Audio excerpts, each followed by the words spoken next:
Welcome to Type C Tech Reviews. Today we're going to be reviewing the Alienware AW2524H. If at any point during the video you want to check out this exact same monitor, there's Amazon links below for the US, UK, Canada, and international links.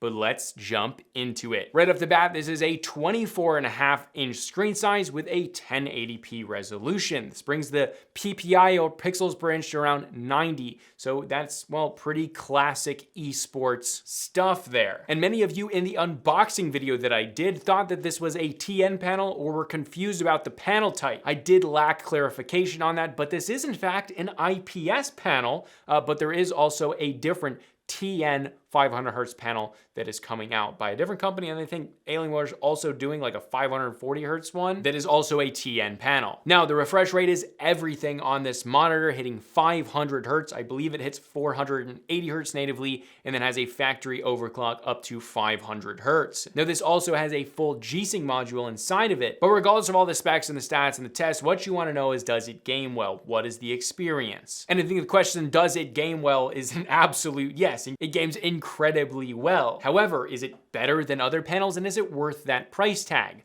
We're gonna dive into those and talking about that experience and, well, the big 500Hz stuff, and then I'm gonna get into all of the specs and tests if you guys do actually wanna purchase this monitor. That's the stuff you're also gonna wanna watch. So is it a smooth enough experience to command that high price tag? So firstly, in the unboxing, I did say it's mainly an input lag question, whether to get this monitor versus a 360Hz panel. Now, a few of you very strongly made the point that this is very minimal, to which after testing, I completely agree with you, and I also think, yeah, that should not be the reason you should be upgrading from a 360Hz or a 240Hz panel to get this monitor. Don't make it about input lag. However, the same people argued, very respectfully I will say, that the reason you would want to get this is the visual difference. And in the unboxing I did say that's not the real reason that you should be getting this panel. So let's talk about that. The visual differences here are, I would say, probably two main things. There's a lot of different factors that go into this, but these are the two main things I'm going to talk about. Number one, more frames means you'll actually be able to see your enemies sooner. That's just a fact, right? There's less space between frames, meaning that if you're moving very quickly and an enemy's coming in frame, the person that has a higher refresh rate will be able to track that person better. That is the science behind it. So that's number one. Number two is the overall visual smoothness that you get, allowing you to maybe game at a faster pace because you have more of that smooth, lifelike feel. So that's what we're gonna talk about. Now we're gonna start this off with ghosting. Now, while the ghosting on this IPS panel is very minimal, it's not even close to the best ghosting that I've seen on even 240Hz panels, and these are IPS panels again. Now you might think, well, it's low enough because it is quite low. However, if we're talking about milliseconds here with 500Hz, this essentially makes all benefit when coming from a 360Hz panel obsolete, both visually for the enjoyable smoothness of it, as well as giving you a competitive advantage.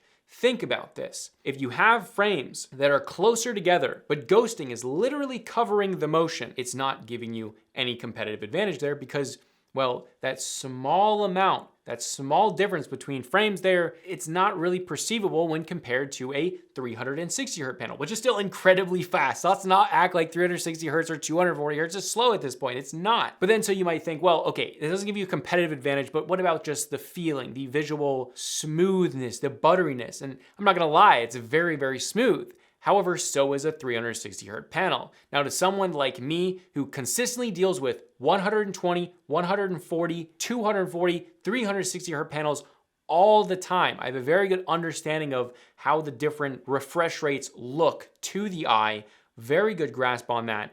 This is imperceivable to a 360Hz panel. I cannot visually look at these side by side and see any difference at all as far as smoothness. Now, I'm not going to say everyone's not going to be able to because I can't make that claim. Only I can say that.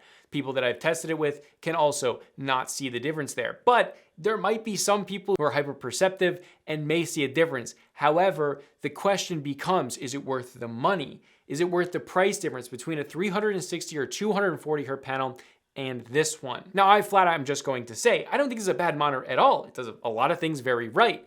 But to me, this feels like making an advancement for no real reason. If you are going to have a 500Hz panel, you have to have perfect ghosting. Your ghosting has to be perfect. So maybe in an OLED panel, does this make sense?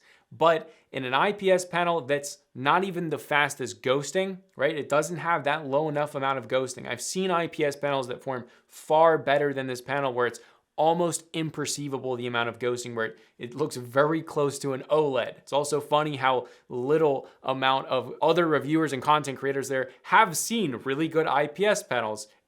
I don't even understand it. However, yes, I would probably go with a 1440p, 240 or 360 Hz panel if I was going to spend my own money, not for the review process, right? I have to buy a lot of different monitors. Although, full disclosure, Dell did send this one to me, but it never affects any of my reviews. Well, obviously it doesn't.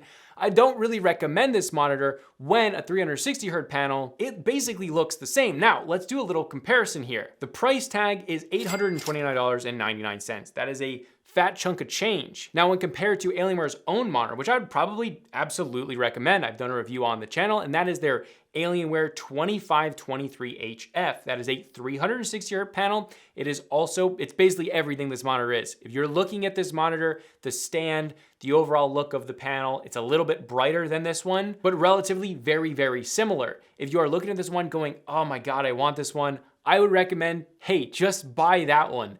It is $400. That is less than half the price of this one for all intents and purposes, almost exactly the same experience, at least to me. I don't want to go out there and say, everyone is going to have the same experience, because you will be different, but it feels like it's here even if you can't notice it kind of upgrade. It's kind of like giving a gaming keyboard an 8,000 Hertz pulling rate. Like at the end of the day, yes, the 8,000 Hertz pulling rate keyboard is far faster than the other keyboards that are just hitting 1,000 Hertz.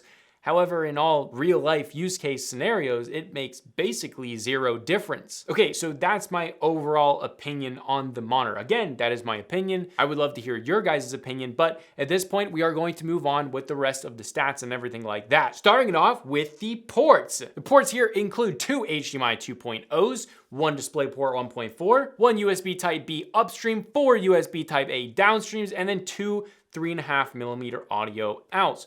One of those are behind with the other ports, and then one of those with two of the USB ports are under that front chin. Fantastic for charging your headset or plugging in a headset, just great there. And I will note, obviously, because this does have HDMI 2.0, if you want to get 500 Hz, you are gonna have to do a DisplayPort connection there. Now for brightness, Dell claims 400 nits of brightness, and after testing this managed to hit 410 nits in SDR, which is great. I mean, that's actually a very nicely bright panel for the refresh rate here. And not to mention that that's not the contrast way over boosted, because you could probably get a higher peak brightness, but that's in a real life, like this is what you're actually going to use it in. So technically you could get your brightness higher, but obviously then you would have the picture quality degraded. Now for HDR, while this does support HDR, it doesn't have local dimming, it doesn't have a wide color gamut, and it doesn't have a super high peak brightness, so there's no real reason to use HDR.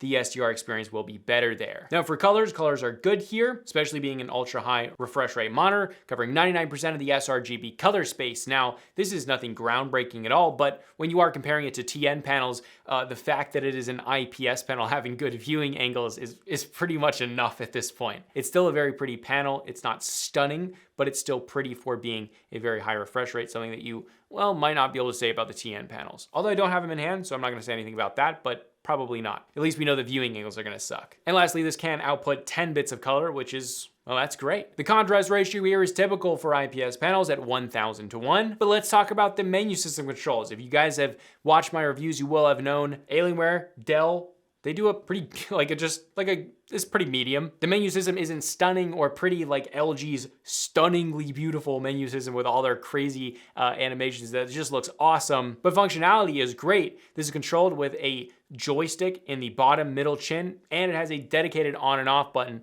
with RGB, as well as having RGB all on the back of the monitor, which is kind of cool. But the menu system itself is intuitive. There's a lot of different settings that you can change, and it's pretty easy to navigate, but it's not super pretty. It's kind of just right there in the middle. You'd think that Alienware, since they're so design focused, would have a nicer menu system, and that's the thing I'm always like, get a graphic designer. Just get one, any graphic designer. They can do a better job than this. Get them in there. Bring Alienware up to the level of their well, exterior design work, because it looks stunning, but then the menu system, whatever, nitpicky thing for sure. For Vesa compatibility, it's exactly what you'd expect, having a 100mm by 100mm Vesa mount. Standard build quality is classic Alienware. It's very pretty. They have this stunning, super deep gray metallic looking color. It's just great. I love it. It almost is like Mac's what is it? Space gray, right? Space gray. It's almost like that, but darker, but kind of that metallic-ness. I love it. The adjustability here is fantastic with height, tilt, swivel, and rotation. Cable management is also great here. And this also does have that pop-out metal headphone stand that I never use, but it's there if you want it. It's a very high-quality piece of thick metal that you can put your headphones on. Hey, man, it's there if you want it. Okay, so the overall verdict. I already really went over the price and value in the beginning of the video, so should you buy this? Well, I would personally swing for 2 different monitors if I was in this market for, well, maybe 2 different reasons. If I'm in there because I want really low ghosting, and I think a 500Hz monitor is going to give me really low ghosting, but I still want a beautiful panel and I don't want to pay more than this monitor, well, I would go with the 32GQ850. Now that's a 32-inch screen size, quite different, 1440p resolution, 240Hz, but has incredibly low ghosting, possibly lower than this monitor. But if you want to go with the esports center stuff, just go with the Alienware AW2523HF. That's 360Hz. It's $400. You can't go wrong with that, and it basically feels exactly the same as this. But yeah, again, if you want to check it out, there's Amazon links below, and I do also want to apologize for taking so freaking long to write this review. Things have been crazy over on the second channel, and it's just been so much work that it took a lot of time to get this review. I wanted to get this review right, but I think I said all my opinions very well in this video, so hopefully you guys agree with me, and if you disagree with me, totally fine. Put them down there in the comment section. All right, this is Type C Tech Reviews, and I'll see you guys in the next video.